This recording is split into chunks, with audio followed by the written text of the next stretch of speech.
জন্মিলে জীৱৰ মৃত্যু অনিবাৰ্য। এই চিৰন্তন সত্যটো জানিলেও মনটোক বুজাব নোৱাৰা সুখ এটাই বৰ কষ্ট দিয়ে। দেউতাৰ মৃত্যু আমাৰ বাবে ভাবিব নোৱাৰা কথা। জানিছিলোঁ বয়স আৰু ৰোগে দেউতাক লাহে লাহে দুৰ্বল কৰি আনিছে। এদিন মৃত্যু হ'বই, কিন্তু ইমান হঠাতে দুদিনতে এনে এটা ঘটনা ঘটি দেউতা আমাৰ পৰা নোহোৱা হ'ব, সেইটো সপোনতো কল্পনা কৰা নাছিলোঁ।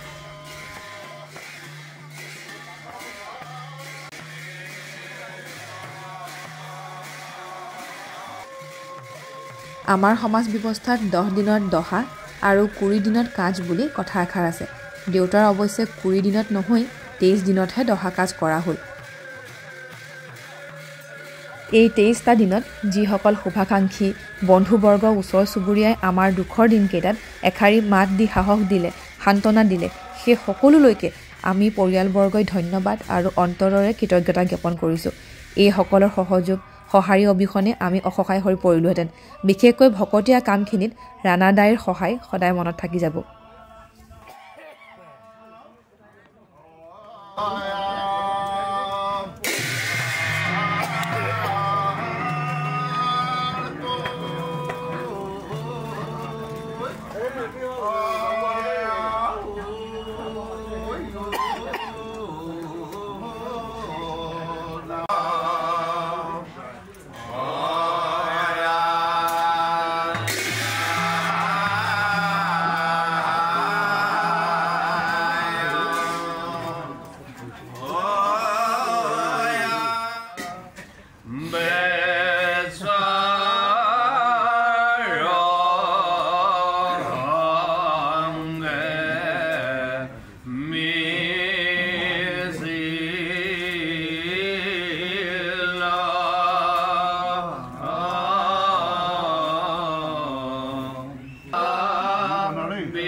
প্ৰাক্তন কেন্দ্ৰীয় কাৰ্যনিৰ্বাহক তিনিচুকীয়া জিলা সাহিত্য সেৱী মঞ্চৰ এগৰাকী অন্যতম প্ৰতিষ্ঠাপক প্ৰাক্তন কাৰ্যকৰী সভাপতি তথা বৰ্তমানৰ এগৰাকী অন্যতম মাৰ্গদৰ্শক সমাজ জীৱনৰ লগত ওতঃপ্ৰোতভাৱে জড়িত এগৰাকী বিশিষ্ট সমাজকৰ্মী সকলোৰে পৰিচিত শ্ৰদ্ধাৰ সুনীল গোহাঁইদেৱে যোৱা 26 ডিচেম্বৰ তাৰিখে এই ধৰাধাম এৰি বৈকুণ্ঠ ধামলৈ গতি কৰে। আজি পৰিয়ালৰ তৰফৰ পৰা তেখেতৰ এই বৰপুৰীস্থিত নিজা বাসগৃহত ধৰ্মীয় ৰীতি নীতি অনুসৰি দহা কৰ্ম কাজ কৰ্ম ইতিমধ্যে চলি আছে। জীৱিত কালত সমাজৰ বাবে এগৰাকী সমাজ জীৱনলৈ যথেষ্ট অৰিহণা আগবঢ়াই যোৱা লগতে এগৰাকী লেখক হিচাপেও গ্ৰন্থ ৰচনাৰে অসমীয়া ভাষা সাহিত্যৰ ভঁৰাল চহকী কৰি যোৱা আমাৰ সকলোৰে শ্ৰদ্ধাৰ সুনীল গোহাঁইদেৱৰ পবিত্ৰ স্মৃতিত তেখেতৰ এই দহা কাজ আৰু আদ্য শ্ৰাদ্ধৰ দিনাই পৰিয়ালৰ তৰফৰ পৰা এখনি শ্ৰদ্ধাঞ্জলি পৰ্ণিকা প্ৰকাশ কৰি উলিওৱাৰ ব্যৱস্থা কৰিছে। শ্ৰদ্ধাঞ্জলি পৰ্ণিকাখনি উন্মোচনীৰ পূৰ্বে এটা কথা অকপতে স্বীকাৰ কৰিব বিচাৰিছো যে পৰিয়ালে প্ৰকাশৰ দায়িত্ব লৈ এইখনি সম্পাদনাৰ দায়িত্ব এই অভাজন আৰু লগতে কামিনী কুমাৰ গোহাঁই ডাঙৰীয়া এই দুয়োজনৰ ওপৰত ন্যস্ত কৰিছিল। আপোনালোক সকলোৱে জানে মই ডিগবৈত থাকো, সাহিত্যকী মঞ্চৰ তিনিচুকীয়া জিলা সাহিত্যকী মঞ্চৰ বৰ্তমানৰ সম্পাদকৰ দায়িত্বত আছো, যথেষ্ট ব্যস্ত হৈ থাকো। গতিকে আচলতে যেনেকৈ আমি সময় দিব লাগিছিল তেনেকৈ সময় দিব নোৱাৰিলো, কিন্তু বিশেষকৈ আমাৰ শ্ৰদ্ধাৰ আমাৰ সম্পাদনা সমিতিৰ এগৰাকী অন্যতম উপদেষ্টা ডক্টৰ জ্যোতিমালা গোহাঁই ফুকন বাইদেৱে আচলতে এই স্মৃতি পৰ্ণিকা আমি স্মৰণিকা নামেই দিছো এইখনি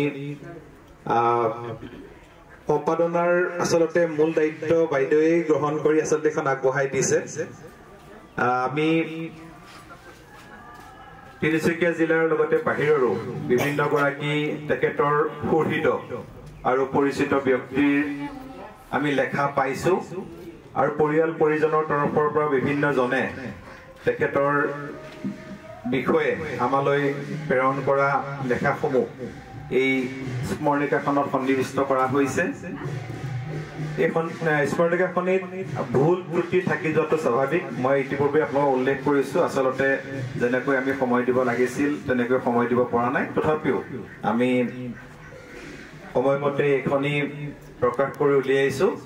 তিনিচুকীয়াৰ আসাম কম্পিউটাৰ এইখিনি প্ৰকাশ কৰি উলিওৱা হৈছে। তাৰ স্বত্বাধিকাৰী ৰাজৰ্ষি গগৈ আহিম বুলি কৈছিল, তেখেত আহিছে নেকি বাৰু? আমি আহিছে যদি চাইছে পোৱাহি নাই। যি কি নহওক আমি এতিয়া আনুষ্ঠানিক উন্মোচনী পৰ্বৰ পিছতে এইখিনি আপোনালোকৰ হাতত তুলি দিম। আমি এই স্মৃতি পৰ্ণিকাখনি উন্মোচন কৰিবৰ বাবে প্ৰয়াত সুনীল গোহাঁইদেৱৰ খুবেই ঘনিষ্ঠ কেইগৰাকীমান ব্যক্তিক আমি অনুৰোধ জনাব বিচাৰিছো। আমাৰ মাজত তিনিচুকীয়া উন্নয়ন প্ৰাধিকৰণৰ প্ৰাক্তন সভাপতি, মায়ামৰা সাংস্কৃতিক সমাজৰ প্ৰাক্তন সভাপতি, এগৰাকী লেখক তথা বিশিষ্ট সমাজকৰ্মী শ্ৰীযুত ভুৱন সিং দহোটীয়া ডাঙৰীয়া আমাৰ মাজত উপস্থিত আছে। আমি আমাৰ মাজত তিনিচুকীয়া উন্নয়ন প্ৰাধিকৰণৰ আন এগৰাকী প্ৰাক্তন সভাপতি, মটক সম্প্ৰদায়ৰ ৰয়েল ছচাইটিৰ বৰ্তমানৰ সভাপতি, এগৰাকী ব্যক্তি যিগৰাকী ব্যক্তিয়ে তিনিচুকীয়াৰ বিভিন্ন সামাজিক অনুষ্ঠানৰ লগত দীৰ্ঘকাল জড়িত আছিল আৰু এগৰাকী ৰাজনীতি পুৰুষ আছিলে। আমাৰ কেইজন ব্যক্তি আমি একেলগে লগ খাওঁ, তাত সুনীল গোহাঁই আমাৰ আছিলে, থাকিবই লাগিব। তেওঁ মোৰ পৰম বন্ধু আছিলে। আৰু ৰঞ্জন মজুমদাৰ তেখেত আমাৰ এই গ্ৰুপটোৰ মাজতে আছিলে। মোৰ এতিয়া ভাবা এনেকুৱা হৈছে যে তেখেত মানে হেৰি হোৱা নাই, মৃত্যু হোৱা নাই, আমি ইমান নিৰ্বিভাগে লগ পাইছিলোঁ মই বান্ধৰ টান পোৱাৰ নিচিনা হৈছে ছবিখন ওচৰলৈ আহি লওক নেকি তেতিয়া ভাল হ'ব নেকি আৰু আমাৰ উন্মোচকসকল ফটোখনৰ দুয়ো দিশে যদি থিয় হৈ দিয়ে তেতিয়া ফটোখন ল'বলৈ সুবিধা হ'ব ভুৱন সিং দহতীয়াদেৱ হেমন্ত গোহাঁইদেৱ অতুল বৰদলৈদেৱ অনুপ ফুকনদেৱ অঞ্জন মজুমদাৰদেৱ ৰমণী গোহাঁই বাইদেউ আমাৰ শ্ৰদ্ধাৰ গাঁওবুঢ়া প্ৰমুখ্যে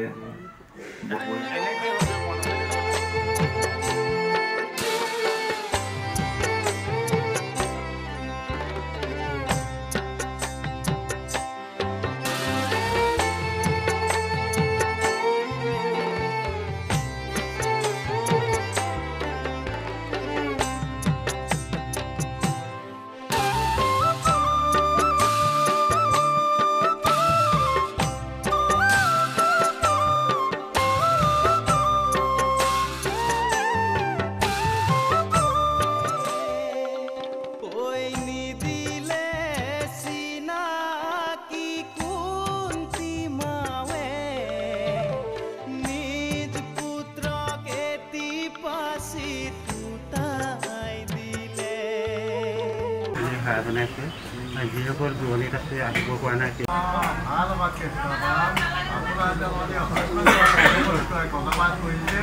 দেৱাল পাতি এটি তাবলে লেখেলে পান এটি গোল গোল হেনা এফালা পথাৰ আৰু এটি বিকুপতি দেৱা আত্মা হাত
দেউতাই সদায় কৈছিল মানুহক সদায় মানুহৰ প্ৰয়োজন দুখৰ সময়ত মাত এষাৰ দিয়াটো দেউতাৰ এটা ধৰা বন্ধা নিয়মৰ দৰে আছিল এটা যেন পালন কৰিবইলগীয়া আৱশ্যকীয় ডিউটি আমাকো সেই কথাষাৰ সঘনাই বুজাইছিল দেউতাক ভাল পোৱা মানুহেৰে ঘৰ উপচি পৰাত আমি লাহে লাহে সহজ হ'ব পাৰিছোঁ অকণমান হাঁহি অকণমান দুখৰ মাজতো সুখৰ অনুভৱ কৰিব পাৰিছোঁ দেউতাই যি শিক্ষা দি গ'ল সেয়া আমি সদায় পালন কৰি যাম দেউতাৰ আদ্য শ্ৰাদ্ধৰ তথা দহা কাজৰ কিছু অংশ এইদৰে ভিডিঅ' কৰি স্মৃতিৰূপে সাঁচি থলোঁ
বহুত কৰিলে দেই বহুত আৰু নকৰা হ'লে আমাৰ আজি মৰণ আছিলে বহুত কৰিলে